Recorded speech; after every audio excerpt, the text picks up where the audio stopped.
Ahí van regresando. Entonces le decía, yo formulé ya la lisina, me falta acá el 4, ¿sí? Es una cadena carbonada larga de 4 carbonos a partir del carbono alfa.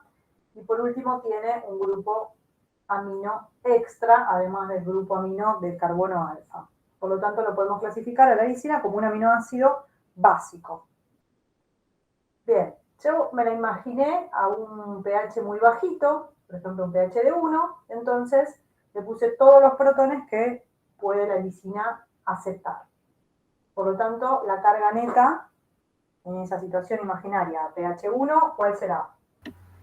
Más 2. Más 2, ¿sí? Estoy en presencia de una forma catiónica con carga neta más 2. Bueno, entonces, ¿qué tengo que hacer? Tengo que imaginarme que a esta solución muy ácida, de pH 1, le voy agregando oxidrilos. Si yo lo planteo siempre así, de la misma manera, desde lo más ácido hasta lo más básico, pero ya les dije que se puede hacer de cualquier manera. O sea, hay que entenderlo de las dos formas, pero para que todos vayamos más o menos en la misma dirección y resolvamos los ejercicios de manera parecida, lo vamos planteando siempre así. Entonces, si yo me imagino que le agrego oxidrilos a esta solución de pH 1, puedo pensar que esa forma catiónica con carga neta más 2 va a empezar a que, a medida que yo le agrego oxidrilos, A desprotonarse. va a empezar a ceder protones. ¿Y qué protones va a ceder? ¿Los de qué grupo? Primero el ácido. Los del grupo carboxilo. ¿Cómo lo sé? Porque voy a la tabla en donde tengo los pKa y me dice que el pKa de protonación de la lisina, el pKa1 es 2,18, el pK2 es 8,95 y el pKr es 10,53. Entonces, al primero que voy a alcanzar es a 2,18. ¿Sí? Además de ustedes ya aprendieron que el grupo carboxilo es más ácido que el grupo amonio, o sea, cede antes su protón que el grupo amonio. Entonces, acá vamos a poner que en cercanías de 2,18 empieza a aparecer esta especie.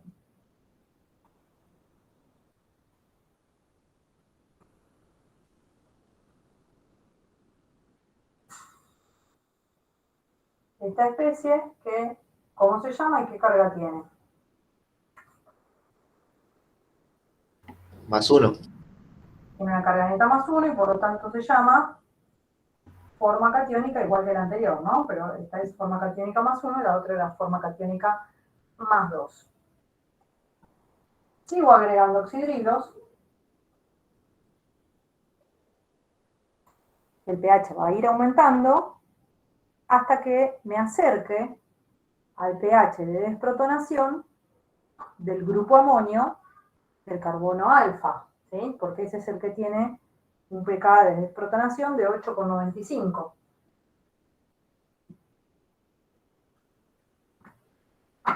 Entonces, a partir de ahí, va a empezar a tener protagonismo, ¿qué especie? El ion dipolo. El ion dipolar. ¿Por qué? Porque acá ya va a haber cedido su protón el grupo amonio, el carbono alfa, el otro todavía no. Entonces la carga neta de esta especie va a ser 0, en presencia del ion dipolar. Carga neta 0.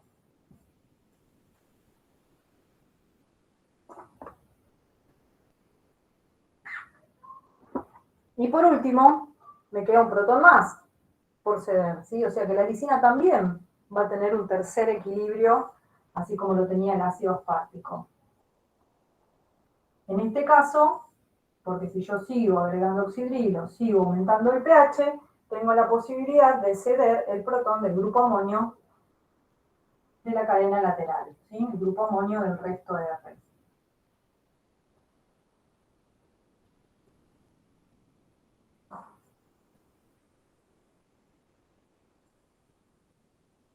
Y entonces llego a esta especie ¿Qué carga neta tiene? -1. -1. -1, y entonces se llama forma Aniónica. aniónica. Muy bien. Eso pasó cerca de 10,53. Este era el pKa1. El pKa1 siempre era el pH de desprotonación del grupo carboxilo. Este era el pKa2, o sea, la desprotonación del grupo amonio del carbono alfa, y este es el pKar. Corresponde a la desprotonación del grupo R.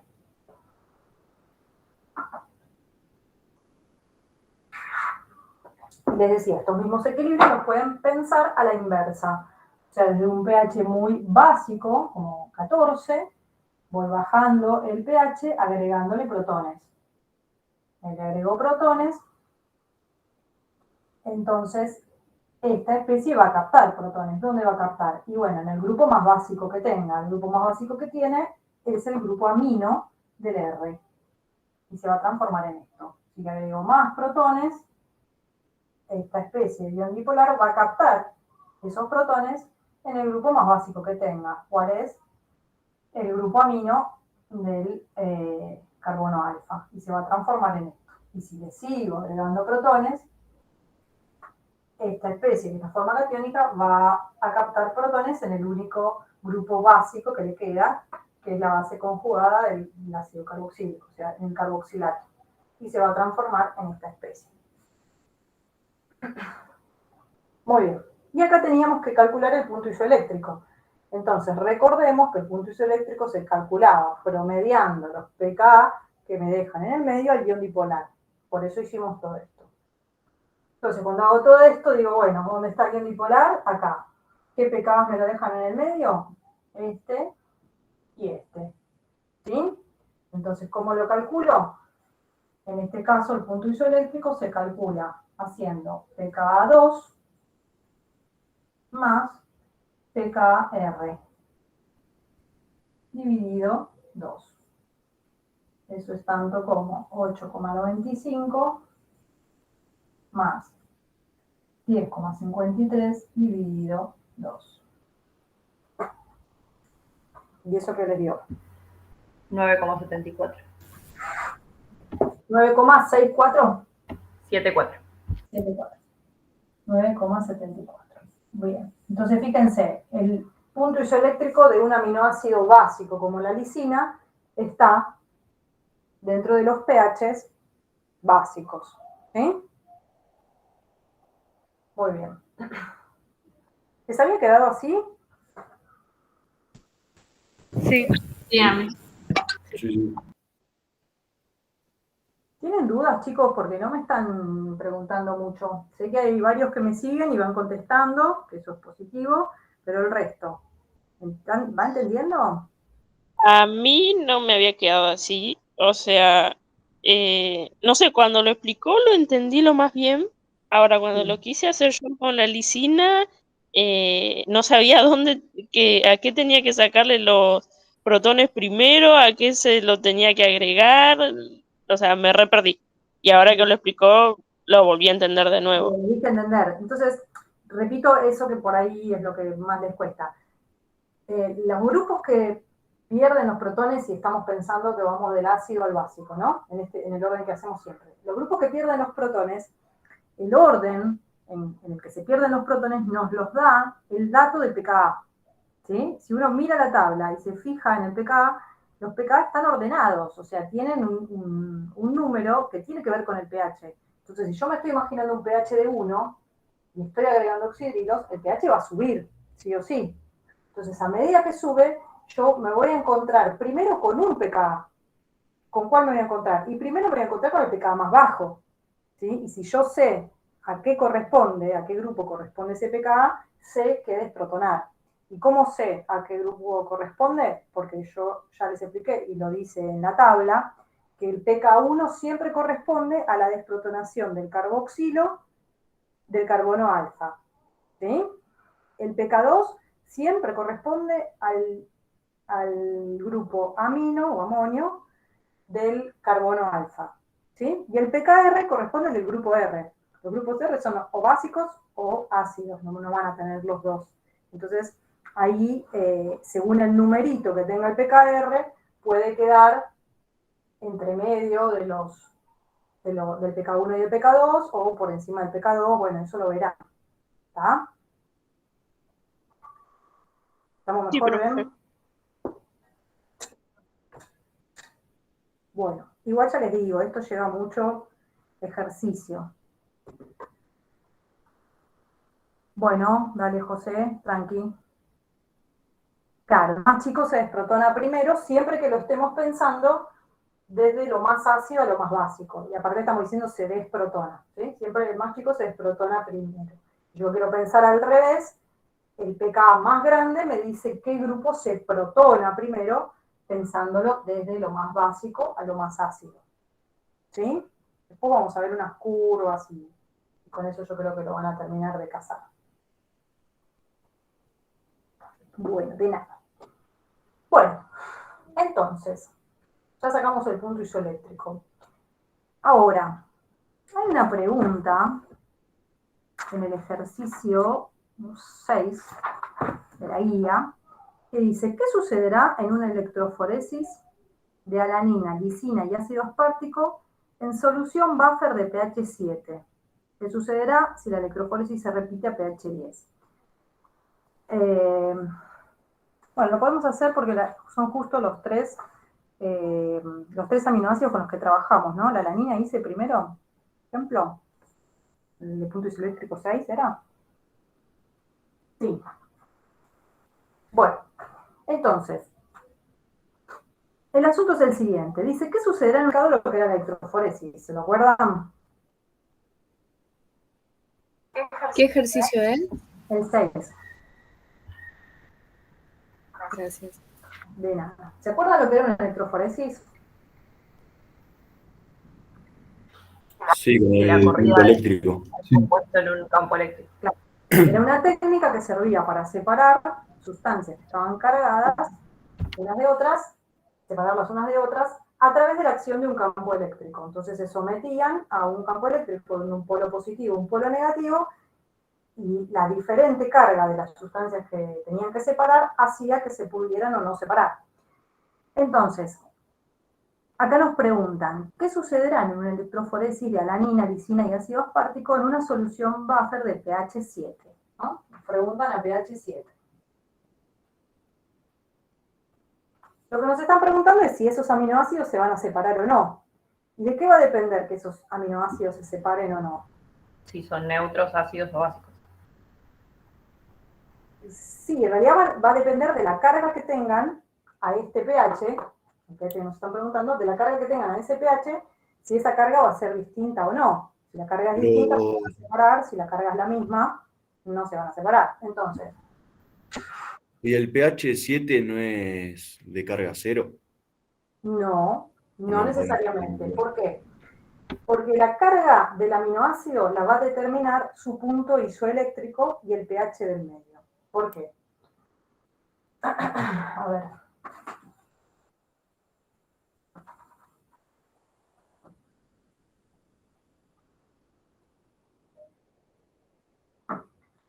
Para cualquier aminoácido, desde su punto isoeléctrico hacia valores mayores de pH, ¿sí? De mayor pH, la carga neta, ¿cómo es? Fíjense, acá en la lisina teníamos un punto isoeléctrico que calculamos recién de 9, ¿no? 9 y pico. Pongámosle de 9. ¿Sí? Desde el punto isoeléctrico hacia pH más altos, ¿cómo es la carga? Negativa. Negativa. Y desde el punto isoeléctrico hacia los valores más bajos de pH, ¿cómo es la carga? Positiva. Positiva. Bueno, esta escalita les sirve para contestar esta pregunta y cualquier otras Vamos a poner pHs altos y bajos, mayor y menor. pHs bajos y pHs altos. ¿Sí? Desde el punto isoeléctrico hacia los pHs más altos, la carga del aminoácido va a ser negativa. Desde el punto isoeléctrico hacia los pHs más bajos, la carga del aminoácido es positiva. ¿En qué único pH el aminoácido no va a migrar ante la acción de un campo eléctrico? ¿En 7? No. En el ion dipolar.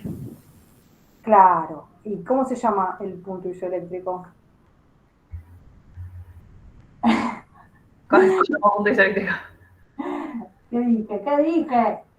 ¿Cómo se llama el pH en el cual la concentración del ion dipolar es máxima?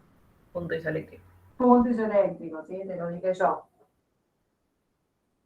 Este pH para la lisina, que era 9,74 punto isoeléctrico, este es el único pH en el cual la lisina no va a migrar ante la acción de un campo eléctrico.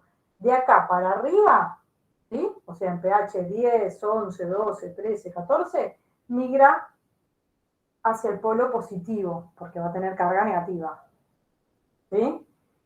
De 9,74 para abajo, o sea, 9,73, 8, 7, 6, 5, 4, 2, en todos los pHs menores al punto isoeléctrico va a tener carga positiva, ¿sí? Y migra hacia el polo negativo. ¿Está bien?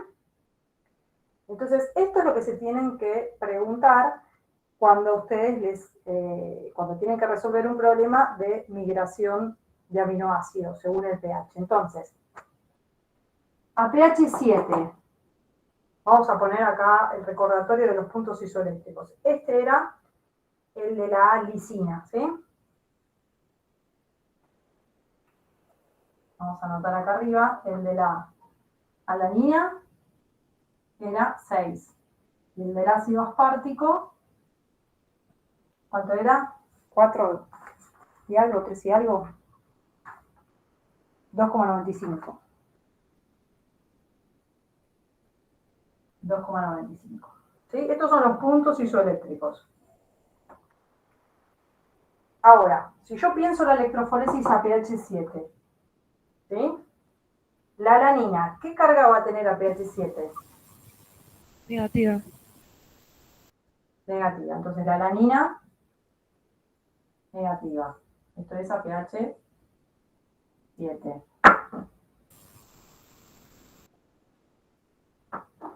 A pH 7. La alanina, negativa. El ácido aspartico a pH 7, Negativa.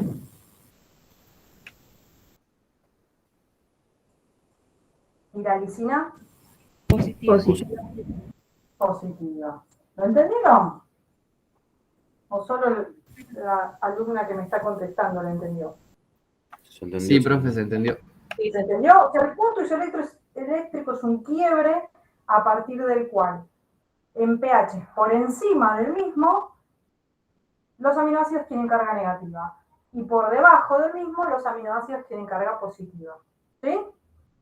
Eso nos sirve para determinar qué va a pasar en una electroforesis. A pH 7, y bueno, la lisina se va a separar de los otros dos. ¿Está bien? Pero los otros dos entre sí no se van a separar. ¿Qué pasará a pH 10? Dice, ¿qué pasa si se repite la electroforesis a pH 10? Está todo Entonces lo vuelvo a negativo. pensar. La alanina, Negativo. negativa. El aspartico, También negativa. negativa. Y la lisina, Negativa. negativa. Por lo tanto, si yo quisiera separar la lisina de los otros dos, bueno, una electroforesis a pH 7 me sirve. Una electroforesis a pH 10 no me sirve. ¿Sí? Si yo lo que quería era separar a los 3 aminoácidos, ninguna de las dos electroforesis me sirve. ¿Está bien? Profe, perdón, se me fue el internet. ¿Por qué la lisina positiva en pH 7? Porque el pH 7 está por debajo de su punto isoeléctrico. ¿Sí? Si vos te paras acá en el punto isoeléctrico, pH 7 está por abajo. Y por debajo, del punto isoeléctrico, todos los aminoácidos tienen carga positiva. Ah, ok, gracias. ¿Está? Nos fijamos en eso.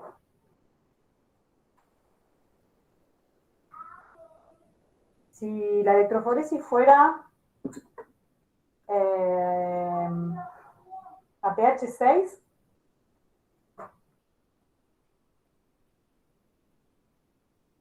si fuera pH 6, suponiendo que el punto isoeléctrico de la alanina fuera exactamente 6, ¿no? Que ahí estábamos con... Bueno, queda neutro. Y ese que queda neutro, que se queda en el medio. Este no migra, ¿sí? El aspartico, Negativa. negativa. Y la lisina, Positiva. positiva. ¿Estaría bueno entonces una electroforesis a pH 6 si yo quiero separar todos? Sí. Sí. Bueno, listo. Eso era para que terminen de entender el concepto de electroforesis y entonces que aprendan que nos basamos en si el pH de esa electroforesis está por encima o por debajo del punto isoeléctrico para determinar si va a tener carga positiva o negativa. Y en el único pH en donde no va a migrar va a ser en el punto isoeléctrico. ¿Vamos? Bueno. ¿Dudas? ¿Preguntas? Antes de que empiece con lo peor.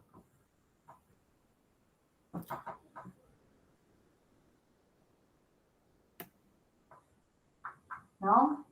¿Nada? No. No, profe.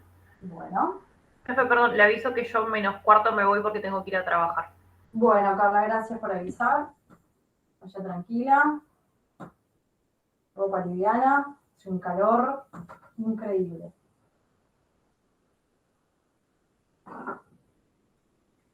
Bueno. Por ahí cuando empezamos a hablar de los aminoácidos, alguien tiró que son buffer. ¿Sí? Yo me acuerdo, alguien dijo algo de que eran buffer. No era la palabra que buscaba yo en ese momento, pero no es mentira, ¿sí? Es cierto. Las soluciones diluidas de aminoácidos se comportan como buffer o como soluciones reguladoras. Entonces vamos a recordar o repasar un poco qué era eso. ¿Qué es una solución reguladora?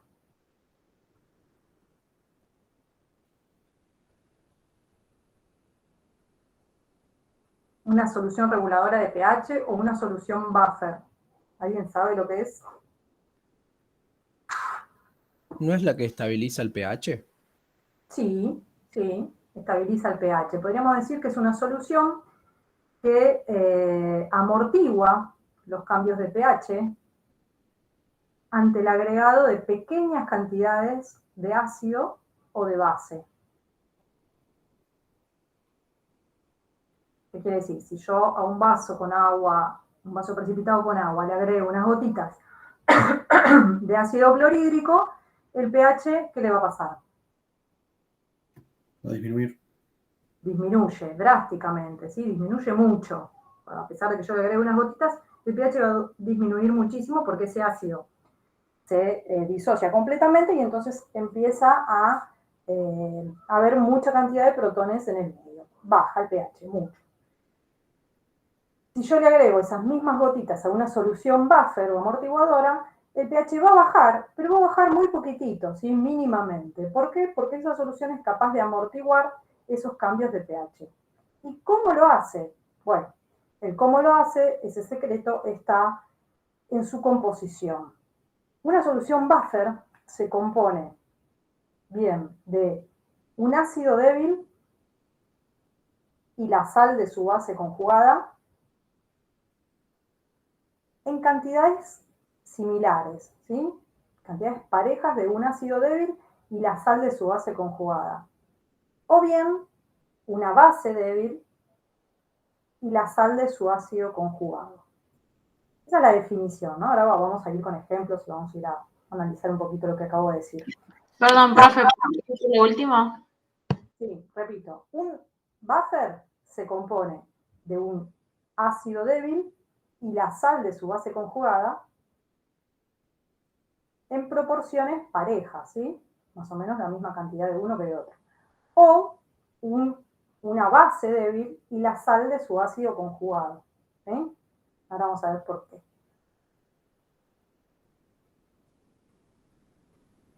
¿Por qué necesitamos que haya un ácido y su base conjugada? ¿A alguien se le Para que ocurre? tenga capacidad tanto de captar como de ceder protones para regular los dos pH. Claro, porque yo necesito cierta cantidad de un ácido, que si yo agrego oxidrilos pueda ceder los protones, y una cantidad parecida de una base, para que si yo agrego protones pueda captar esos protones y entonces amortiguar el pH en los dos casos. Perfecto, es por eso. Entonces, vamos a ir con algún ejemplo concreto. A ver.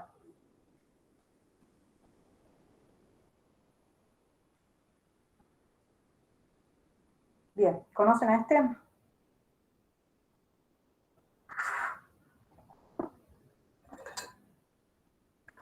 Hola. ¿Conocen? Ácido acético. Es el ácido acético, sí, no les puse nada complicado. Es un ácido carboxílico, un ácido acético que es un ácido fuerte o débil.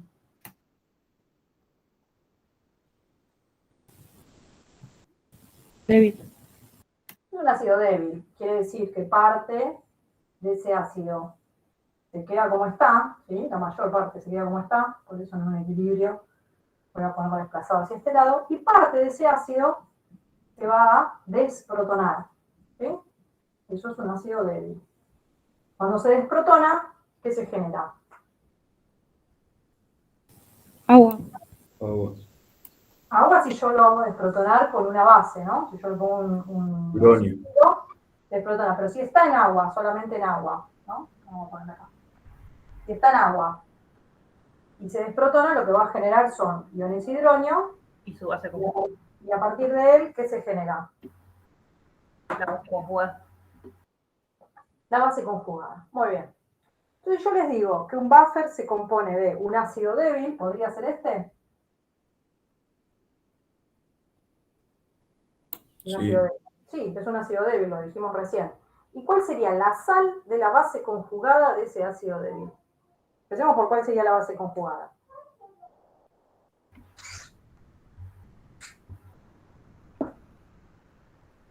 La base conjugada es el acetato. Claro, el acetato. Una sal del acetato, ¿qué sería? ¿El acetato con qué?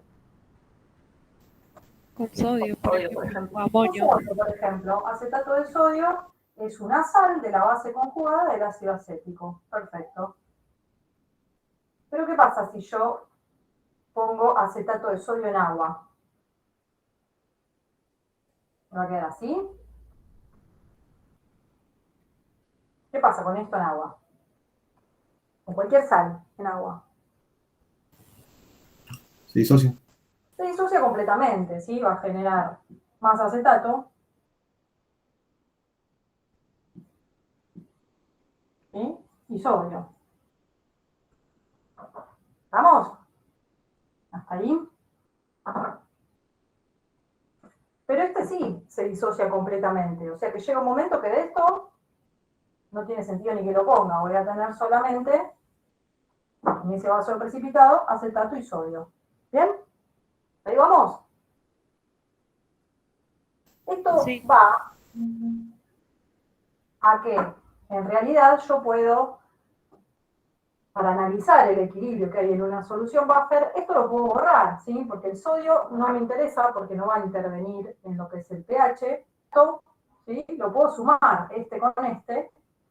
De un lado voy a tener ácido acético y del otro voy a tener acetato. Si provino de la desprotonación del ácido acético o provino de la disociación de la sal, no me importa. Yo lo que sé es que voy a tener esta especie y esta especie jugando con el pH. ¿Sí? Brenda. Sí, profe, disculpe.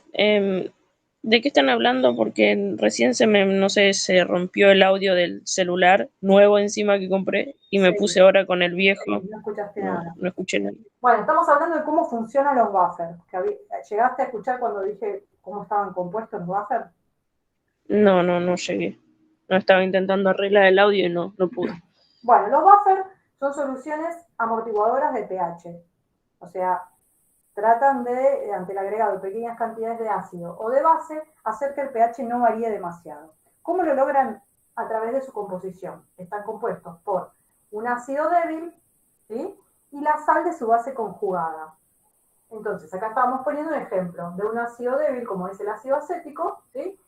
Y la base conjugada. También había escrito yo la sal de la base conjugada, pero como se disocia completamente, llega un momento que voy a tener el ácido acético por un lado y la base conjugada por el otro, ¿sí? Haya venido de la desprotonación del ácido o haya venido de la disociación completa de la sal. No importa. A mí lo que me importa analizar es las concentraciones de estas dos especies para ver cómo va a funcionar ese buffer, ¿sí?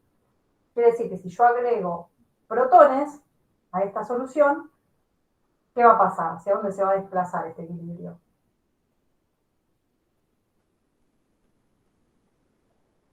¿Quién va a captar esos protones?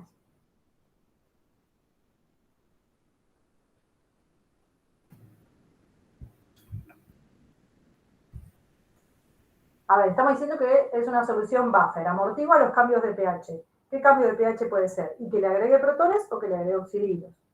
Si le agrego protones, lo va a amortiguar. ¿Cómo lo amortigua? Si esta es la composición.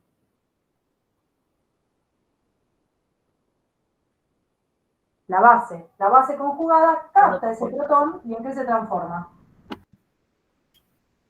En el ácido acético. En el ácido, o sea que si yo agrego protones, va a disminuir la concentración de la base conjugada y va a aumentar la del ácido, ¿sí? Porque por cada protón que agrego, por cada mol de protones que agrego, un mol de acetato se está transformando en ácido acético, ¿sí? Y al revés, si yo agrego oxidrilos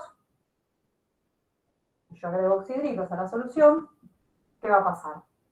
Por cada mol de oxidrilos que yo agrego, un mol de ácido acético va a ceder el protón para formar agua y se va a transformar en esto. ¿Sí?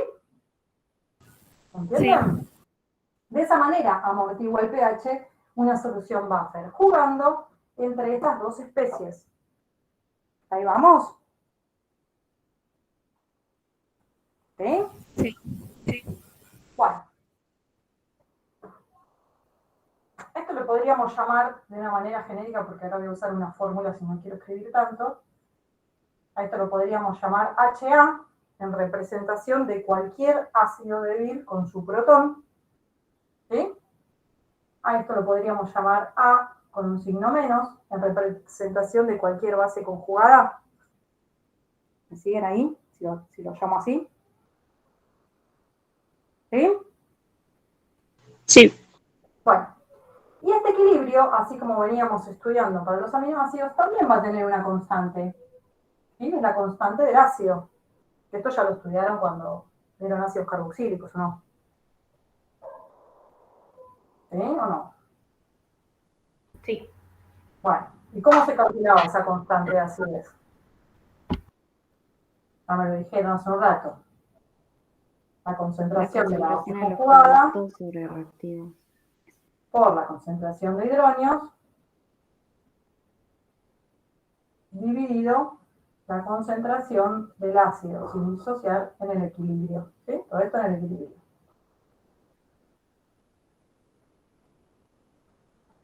Muy bien. Bien, para las soluciones buffers, específicamente para las soluciones buffers, dos señores, que fueron Henderson y Hasselbalch, hicieron una transformación de esta ecuación. ¿Qué hicieron? Le aplicaron el logaritmo negativo a cada uno de los términos que están de cada lado del igual. ¿Sí? Le pusieron el logaritmo negativo de K y a todo esto le aplicaron el logaritmo negativo. ¿Sí? Eso, después de unos cuantos pasos matemáticos que van, digamos, cambiando los términos de posición y demás, hace que surja una ecuación que se le llama la ecuación de Henderson-Hasselbalch. ¿Escucharon nombrar algo de eso? ¿Una vez en sus vidas? No. ¿No? No. Nada. Este es el K de la solución buffer, ¿no? Ujú. Sí, este es el caso de la solución buffer. Ahora, Henderson y Hasselbalch lo que hicieron fue aplicar el logaritmo negativo a cada uno de estos términos, ¿sí? Y de ahí surge la ecuación que ahora se conoce como la ecuación de Henderson-Hasselbalch, que sirve, se aplica para soluciones buffer, que es la siguiente. Dice, pH es igual al pKa más el logaritmo de la concentración de la base sobre la concentración del ácido.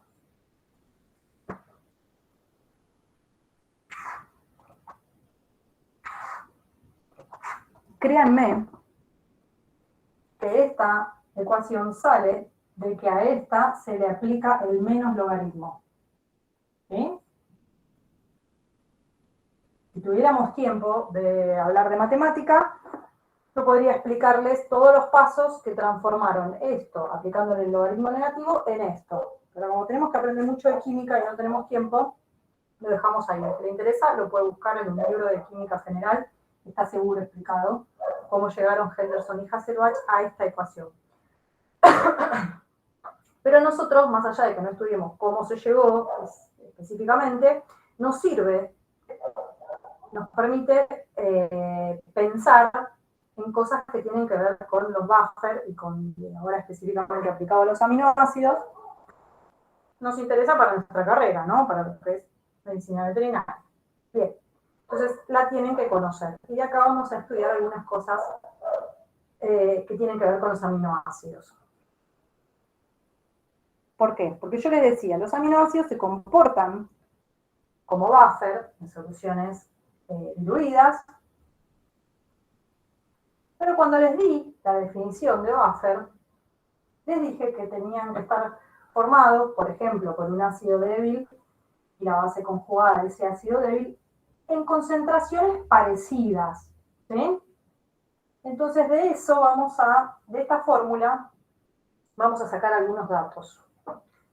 Por ejemplo, ¿qué pasa? Yo les dije concentraciones parecidas, pero ¿qué pasa si me voy al extremo y les digo, quiero un buffer con las concentraciones de ácido y base conjugada iguales? La misma concentración de esto que de esto, qué sé yo, por ejemplo, 0,1 molar. ¿Qué pasa con esta cuenta? El logaritmo se cancela. Claro, el logaritmo se cancela, ¿por qué? Porque si las concentraciones son iguales, ¿sí? Cuando A es igual, la concentración de la base es igual a la concentración del ácido, este cociente, ¿no? ¿Cuánto da? 0. No, el cociente solo. La división entre dos cosas iguales. 2 dividido 2. 1. El cociente da 1. Sí. Y después, logaritmo de 1, ahora sí. El logaritmo de 1 es 0. Entonces, cuando las concentraciones del ácido y de la base son iguales, ¿qué pasa con el pH? Es igual al Es una pK. acá. Muy bien. Estamos en que el pH es igual al pKa. Este es el punto de regulación máxima de una solución buffer. ¿Sí? Es el mejor buffer para ese pH determinado, ¿sí? Entonces, el poder regulador máximo de una solución buffer se alcanza cuando la concentración de ácido es igual a la concentración de su base conjugada. ¿Sí? Punto de regulación máxima. Cuando el pH es igual al pKa. Vamos a ponerlo acá. Punto de regulación máxima. El máximo poder buffer se alcanza cuando la concentración del ácido y de la base conjugada es la misma. Entonces, el cociente da 1, el logaritmo de 1 es 0 y por lo tanto el pH es igual al pKa. ¿Sí? Y yo les dije que las concentraciones entre el ácido y la base conjugada tenían que ser parejas, o sea, no les dije que tenían que ser iguales siempre, ¿sí? Esa es la situación ideal, si son iguales. Pero les dije que podían ser parejas. Entonces ustedes me pueden decir, ¿y parejas hasta cuándo? ¿Cuál es el límite? Y bueno, el límite existe. El límite es que no haya más de 10 veces, ¿sí?, concentración de base que de ácido, o al revés. O sea, este cociente tiene que estar entre 0,1 y 10. ¿Sí? La concentración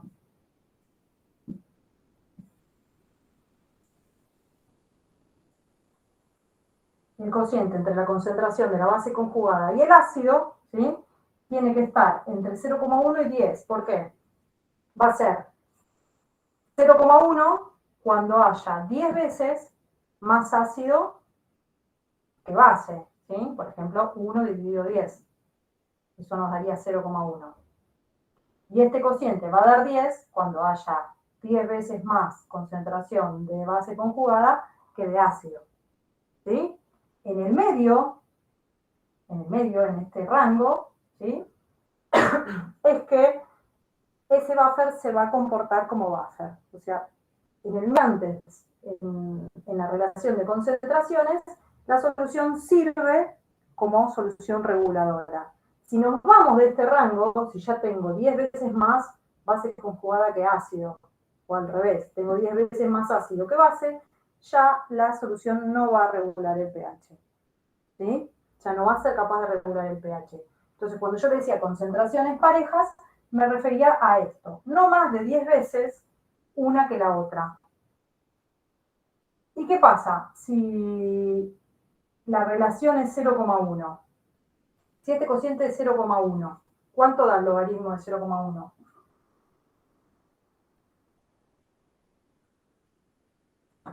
Uno. -1.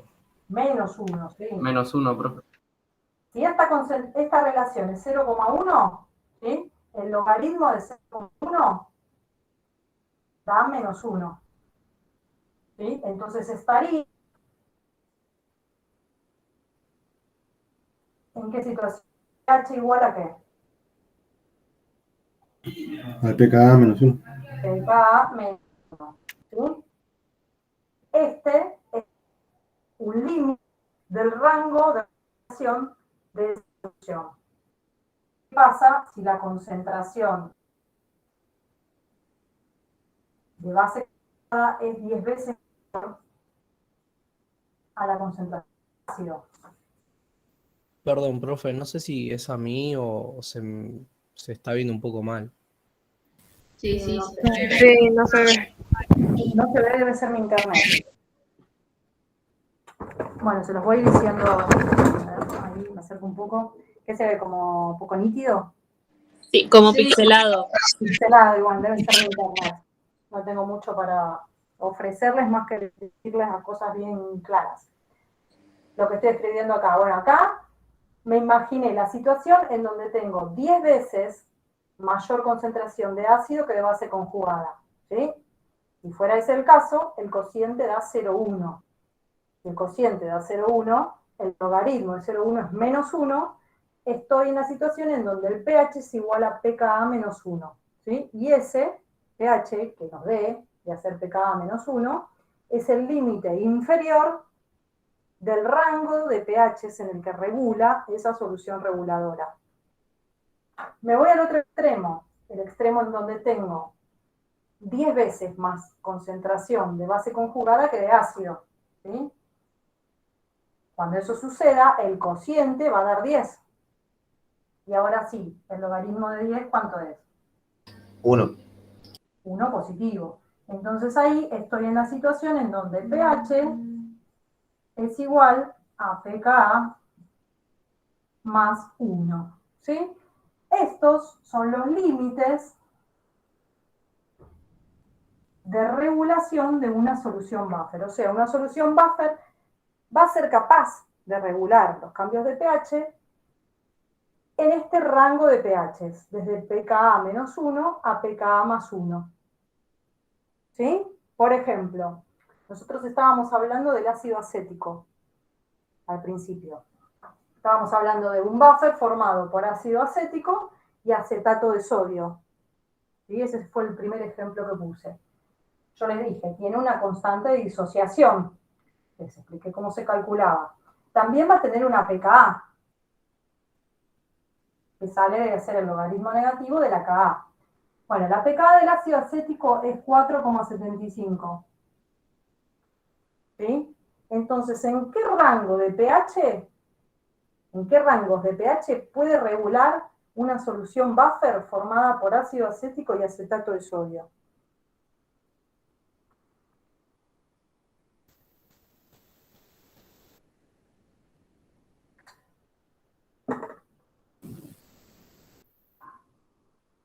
Y puede pasar a 5 o a 3. O sea, entre -1 y +1, ¿no? Claro, entonces el rango de regulación sería entre 3,75 y 5,75. ¿Sí? ¿Se entiende? Yo no voy a pretender que esta solución de ácido acético y acetato de sodio a un pH de 8, por ejemplo. ¿Sí? Pues va a ser imposible, no va a ser capaz. Esta solución de ácido acético puede regular entre 3,75 y 5,75, ¿sí? De acuerdo a la composición de ácido y de base conjugada que yo haga cuando formulo esta solución. ¿Se entiende más o menos o muy complicado? No, Sí, ¿Y cuál va a ser el pH en el que el poder de regulación de esa solución sea máximo? en el 5,75. No, ese es el límite. en el 4,75. En 4,75. Acuérdense que el punto de regulación máxima era cuando las concentraciones del ácido y de la base eran iguales. Y cuando eso pasaba, el pH era igual al pKa. Bien. ¿Sí? Entonces, como el pKa del ácido acético es 4,75, el punto de regulación máxima va a ser a ese pH. 4,75. ¿Está bien? Sí, ahora sí. ¿Sí? Está difícil la cosa, ¿no? Bueno, lo mismo, todo esto que yo les acabo de explicar para una solución buffer formada por ácido acético y acetato de sodio, lo mismo pasa con los aminoácidos. ¿Sí? O sea, los aminoácidos tienen la capacidad de comportarse como buffer. Pero ¿qué pasa? Va a haber ciertos pH en donde regulen que van a estar relacionados con los pKa de esos aminoácidos. Y va a haber ciertas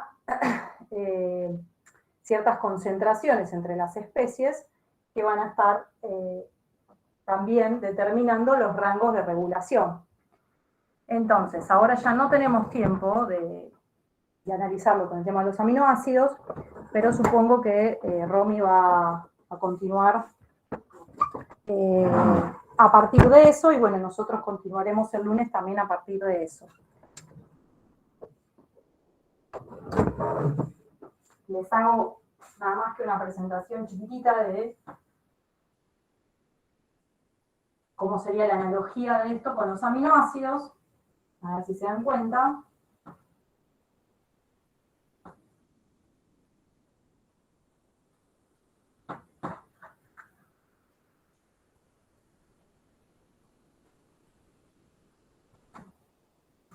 Por ejemplo, nosotros vimos los equilibrios para la alanina, ¿no?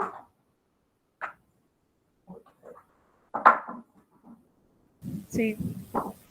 La alanina. La habíamos hecho al pH muy ácido. La habíamos hecho luego de su desprotonación del grupo carboxilo. Y la habíamos hecho ya en su forma aniónica.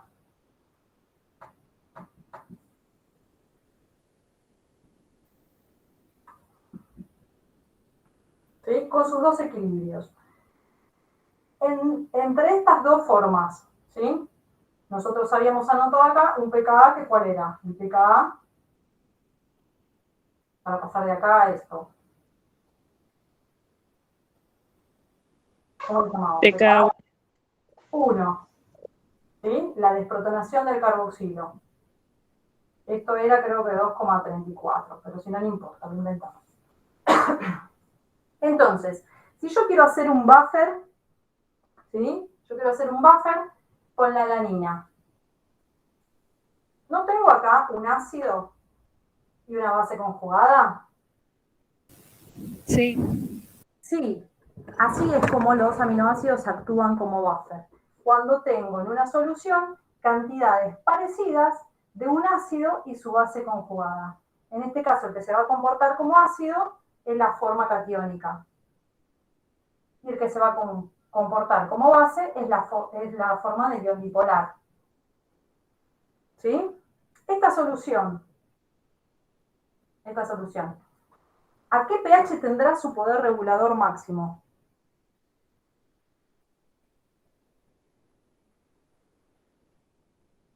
A 2,34 puede ser. Bien, excelente. Excelente. En 2,34 va a tener su poder regulador máximo. ¿Y eso qué quiere decir en cuanto a las concentraciones de la forma catiónica y de la de ion bipolar? ¿Cómo van a ser? Iguales. iguales. Perfecto, iguales. Entonces, cuando yo tengo un pH de 2,34, que yo les decía, en las cercanías de 2,34 se va a empezar a desprotonar este. ¿Por qué? Porque en realidad se empieza a desprotonar antes, a pHs un poquito más ácidos. En 2,34 es el punto en donde tengo igual concentración de forma catiónica que de ion dipolar. ¿Sí? A partir de 2,34 empieza a predominar el ion dipolar, pero en 2,34 tengo la misma concentración. ¿Sí? Por eso Profe, la pKa. entonces ahí es el punto isoeléctrico. No, para nada. Ahí es el pKa1, donde tengo igual concentración de forma catiónica y de ion dipolar. ¿Cómo va a ser el punto isoeléctrico? Si en el punto isoeléctrico teníamos la concentración máxima de ion dipolar. Ah, listo, está bien. Entonces, si yo les digo los rangos de regulación de pH para esta solución, ¿desde dónde a dónde va a regular? Desde 1,34 a 2,34 a 3,34. Bien, excelente. Hasta 3,34 va a regular. ¿Se entiende? Sí, pero es siempre más 1 y menos 1. Sí. Sí. Esos son los límites del rango de regulación, que surgen de las concentraciones relativas de las dos especies que están involucradas. Cuando estemos en 1,34, sería pH 1,34, quiere decir que voy a tener 10 veces más cantidad de forma catiónica que de ion dipolar. Yo le agrego oxidrilos y no se va a transformar en ion dipolar. Sube la concentración de esta y baja la de esta. Hasta que se guarda. Cuando se guarda, estoy en 2,34. Le sigo agregando oxidrilos, la forma catiónica se sigue transformando en ion dipolar y va a llegar un momento en donde tengo 10 veces mayor cantidad de ion dipolar que de forma catiónica. Ahí voy a estar en pKa 1 más 1, en el otro límite de regulación. Pero bueno, esto se pone interesante ahora que ya no tenemos más tiempo, es lo que le va a quedar a Romy para seguir. Bueno, y para acá, para la alanina, ¿es el único punto en donde la alanina puede regular el pH? ¿Qué se les ocurre? No tiene en la otra cuando se hace anión. Bien, ¿por qué? Porque acá tenemos otro equilibrio y acá podemos formar otra solución buffer, ¿sí? En donde el ion dipolar se va a transformar, se va a comportar como ácido y la forma aniónica va a ser la base. ¿Sí? El pKa que vamos a usar como dato es 9,69, creo que era el de desprotonación del grupo amonio. ¿Sí? Entonces, cuando tenga la misma cantidad de ion dipolar que de forma aniónica, voy a estar parada acá, en el pH 9,69. Poder máximo de regulación de la alanina en esta composición, ¿no? O sea, la alanina va a tener 2 puntos de regulación máxima, 2,34 y 9,69. ¿Está bien? Sí. Sí. Y el rango de regulación en la solución formada por el ion dipolar y la forma aniónica va a estar entre 8,69 y 10,69. ¿Estamos? Sí. Bueno, con todo esto que vimos hoy, ¿pueden resolver? Le diría que hasta el ejercicio 7 incluido. ¿Sí? El ejercicio 7 es una curva de titulación en donde tienen que aplicar exactamente esto que vimos muy rápidamente ahora al final, así que si no les sale, no se estresen, lo vamos a retomar la clase que viene. Pero si entendieron y ponen un poco de voluntad, lo deberían poder resolver.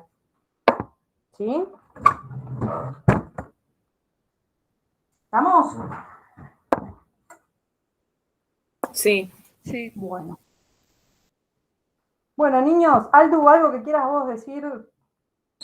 Que no, los míos que no pierdan nada para el viernes, nada más. Bueno. Que hayan aprovechado la clase, espero. Bueno, espero que hayan aprovechado todos. ¿Me quieren preguntar algo más antes de despedirnos?